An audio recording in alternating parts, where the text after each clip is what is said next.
Bismillahirrahmanirrahim. Assalamualaikum warahmatullahi wabarakatuh. Perkenalkan, nama saya Oktaganda Sugita, mahasiswa Farmasi Universitas Halu Oleo. Di sini saya akan menjelaskan beberapa sub-sub materi dari tugas biokimia farmasi. Glikolisis adalah suatu proses pemecahan gula di dalam darah yang melibatkan beberapa enzim, di antaranya adalah heksokinase dan enzim fosfofruktokinase.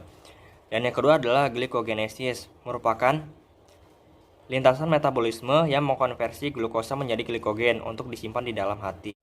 Glikogenolysis adalah lintasan metabolisme yang digunakan di dalam tubuh untuk menjaga keseimbangan kadar glukosa di dalam plasma darah untuk menghindari simptoma hipogliksemia.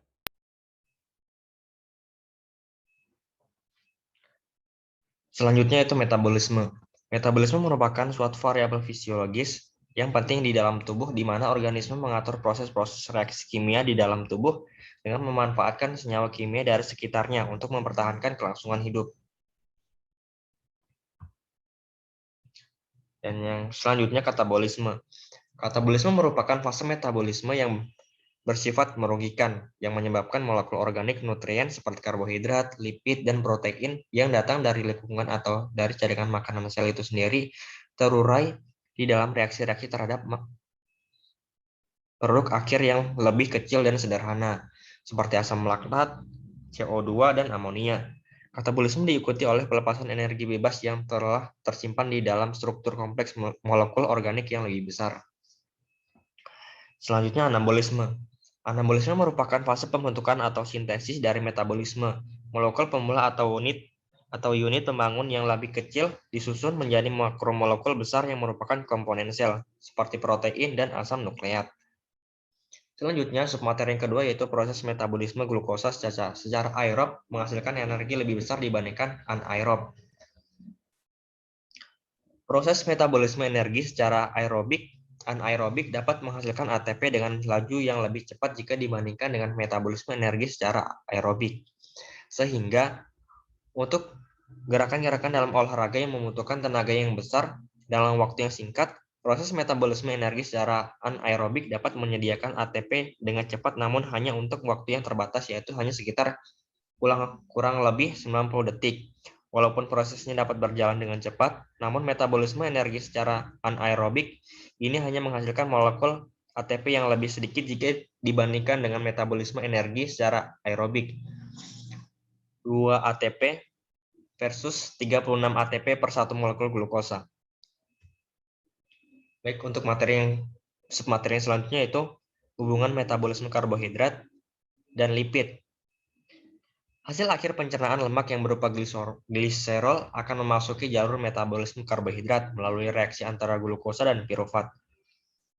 Sementara itu, hasil akhir pencernaan lemak yang berupa asam lemak akan mengalami beta oksidasi menjadi unit-unit yang terdiri atas 2 karbon. Setiap unit 2 karbon akan mengikat satu molekul KOA menjadi molekul asetil KOA yang dapat masuk ke dalam jalur metabolisme karbohidrat. Gliserol dapat berubah menjadi glukosa atau pirufat tergantung kebutuhan sel akan energi. Demikian halnya asetil-CoA. Jika sel tidak membutuhkan energi, maka asetil-CoA yang berasal dari beta oksidasi akan disintesis menjadi komponen lemak. Karbohidrat pun jika berlebihan akan diubah menjadi lemak yang disimpan di jaringan lemak di bawah kulit. Keterkaitan metabolisme karbohidrat dengan metabolisme protein. Hasil akhir pencernaan protein berupa asam amino akan mengalami metabolisme melalui 3 cara, yaitu yang pertama, asam amino glukogenik diubah menjadi pirufat yang kemudian memasuki jalur metabolisme karbohidrat. Yang kedua, asam amino ketogenik diubah menjadi asetil-CoA yang dapat memasuki jalur metabolisme lemak. Yang ketiga, asam amino non-glukogenik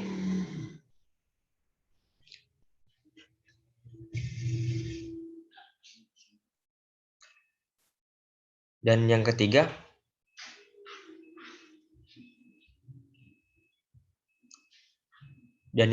asam amino non-glukogenik dan non-ketogenik, misalnya asam glutamat, diaminaminasi nasi, dan langsung memasuki siklus Krebs.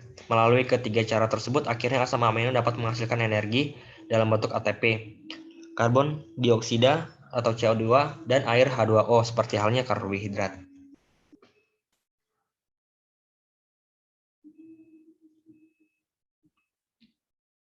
Yang keempat adalah metabolisme lemak lebih tinggi dibandingkan energi yang diperoleh dari metabolisme karbohidrat.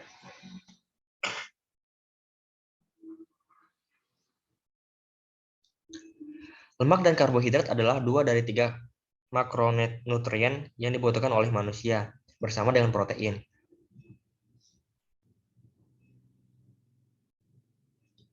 Lemak memiliki kandungan energi lebih besar dari karbohidrat. Hal ini berasal dari perbedaan struktur dan unsur penyusun molekul lemak dan karbohidrat yang berakibat pada perbedaan jumlah oksidasi yang terjadi ketika lemak dan karbohidrat dicerna dan diubah menjadi karbon dioksida dan uap air.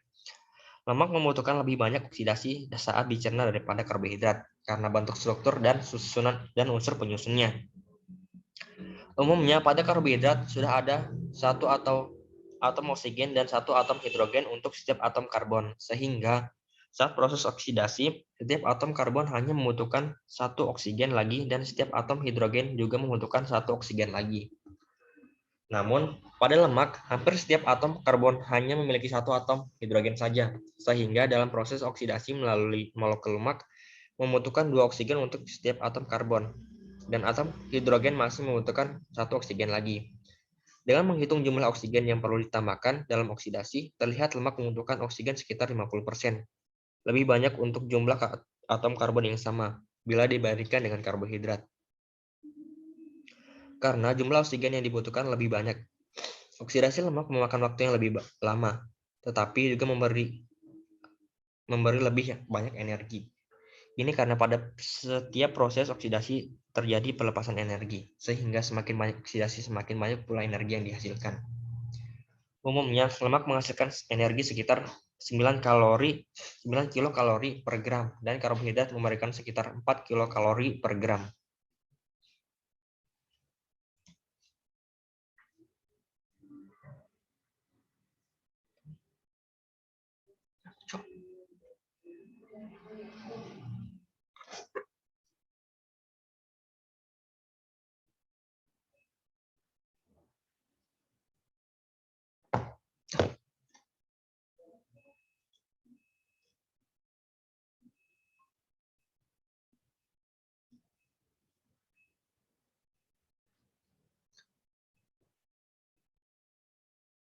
Dan materi selanjutnya, hubungan metabolisme karbohidrat.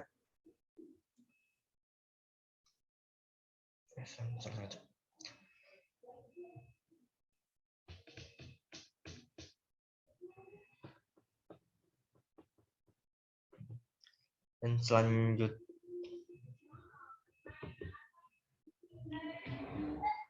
selanjutnya, penyakit terkait gangguan metabolisme karbohidrat. Salah satu penyakit gangguan metabolisme karbohidrat yaitu diabetes mellitus.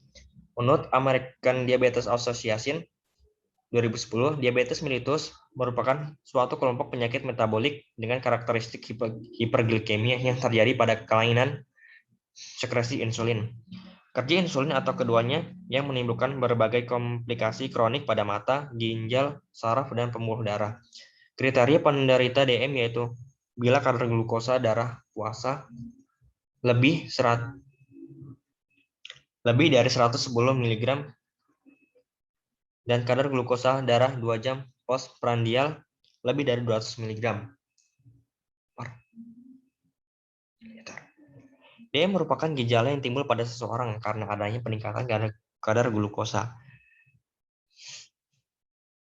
DM merupakan gejala yang timbul pada seseorang karena adanya peningkatan kadar glukosa darah secara terus-menerus akibat dari kekurangan insulin secara kuantitatif maupun kualitatif. Cara mengatasinya, salah satu cara mengatasi DM yaitu dengan pemberian obat Glinit. Glinit merupakan obat yang cara kerjanya sama dengan sulfonylurea dengan penekanan pada peningkatan sekresi insulin fase pertama. Golongan ini terdiri dari dua macam obat yaitu Repaglinit dan Nateglinit. Obat ini diabsorpsi dengan cepat setelah pemberian secara oral dan disekresi secara cepat melalui hati. Obat ini dapat mengatasi hiperglikemia postprandial. Terima kasih. Itulah.